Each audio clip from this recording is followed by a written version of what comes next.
You ask Tiger to solve. This deals with linear equations with one unknown. The final result is t equals -9. Let's solve it step by step. Swap sides. Group all constants on the right side of the equation. Add 8 to both sides. Simplify the arithmetic.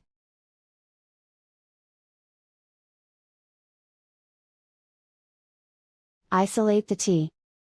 Divide both sides by -6. Cancel out the negatives. Simplify the fraction. Move the negative sign from the denominator to the numerator. Find the greatest common factor of the numerator and denominator.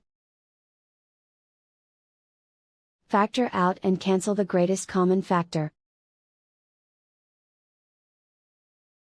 And so the final result is t equals -9.